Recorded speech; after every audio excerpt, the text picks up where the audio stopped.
Hello, good afternoon everyone. ఇక్కడ మా చేత్విక్ని school నుంచి తీసుకొస్తున్నామండి. ఇక్కడ వచ్చే దారిలో చూస్తున్నారు కదా, సీతాఫలాలు ఎంత బాగున్నాయో. అక్కడ ఒక పక్కన అపార్ట్మెంట్స్ దగ్గర ఉన్నాయి. అదే ఊర్లో అయితే ఎవరొకరు కోసేసుకుంటారు. ఇక్కడ చూస్తున్నారు కదా, మా బాబు ఇంటికి వచ్చేటప్పుడు ఎన్ని యాక్టివిటీస్ చేస్తున్నాడో రోడ్డు మధ్యలో. అవే కొంచెం రష్గా ఉండదండి. స్కూల్ నుంచి తీసుకొస్తున్నాము. మా ఇంటి దగ్గర నుంచి స్కూల్కి ఒక 5 మినిట్స్ వాకబుల్ అండి. ఆఫ్టర్నూన్ స్కూల్ నుంచి తీసుకొస్తున్నాము. ఇక్కడ చూస్తున్నారు కదా, పారిజాత పువ్వులు కింద పడున్నాయి బాగా. ఈరోజు ఏంటంటే వినాయక చవితి కదండి. ఒకసారి హడావుడి అంతా మా రోడ్లో ఎలా ఉందో అని చూపిద్దామని వీడియో తీసాను. ఇక్కడ నుంచి ఆ ఎదురుగా టెంట్ కనిపిస్తుంది కదండి, అది మెయిన్ రోడ్డు. ఆ మెయిన్ రోడ్ పక్కనే మా ఇల్లు.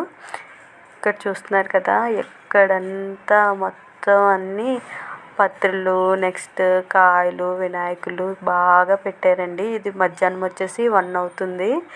ఈ టైంలో ఎలా ఉంది. కాకపోతే ఈవినింగ్ అయితే రోడ్లు అస్సలు ఖాళీ ఉండవు. షాప్స్ చూడండి అస్సలు ఎలా ఉన్నాయో. ఇక్కడ చూస్తున్నారు కదా, పువ్వులు అన్నీ బాగా కాస్ట్ కూడా ఎక్కువగానే ఉన్నాయండి. ఇక్కడ ఈ పత్రులు చూస్తున్నారా, అస్సలు మన రోడ్డు పక్కన ఎక్కడెక్కడ చెట్లన్నీ కోసుకొని వచ్చి పెట్టేస్తారండి. ఇందులో మనకు పూజ చేసేవో చేయనివో కూడా తెలీదు.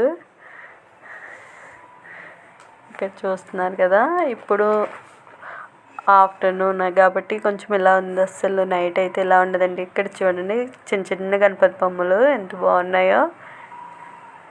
ఇంకా అన్నీ దొరుకుతాయండి. మా ఇంటి పక్కనే దొరుకుతాయి, దూరం కూడా వెళ్ళక్కర్లేదు. ఈ వేలో వెళ్తుంటే మా హౌస్ ఉంటుంది. ఇంకా కొంచెం చూపిద్దాంలే అని కొంచెం ముందుకు వచ్చి ఇవన్నీ షూట్ చేస్తున్నాము. ఇది చూస్తున్నారు కదా, ఇదంతా వినాయక చవితి హడావిడి అండి. మళ్ళీ 9 days కూడా ఇలానే ఉంటుంది. ఇంకా ఇక్కడ అందరూ అండి, ఇక్కడ చూసారా గణపతి పైన పెట్టే గొడుగులు. ఇంకా అన్నీ దొరికేస్తాయండి ఇక్కడ, మనం కొనుక్కోవాలి. కానీ మీ ఊరు సైడ్ కూడా ఇంతే హడావిడి ఉంటుందా? ప్లీజ్ కామెంట్ చేయండి.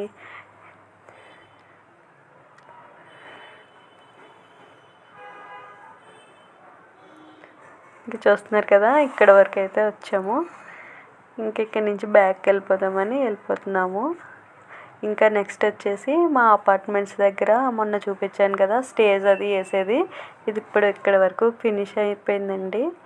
రేపైతే ఇంకా గణేష్ని పెట్టేస్తారు. అందరికీ అడ్వాన్స్గా హ్యాపీ వినాయక చవితి.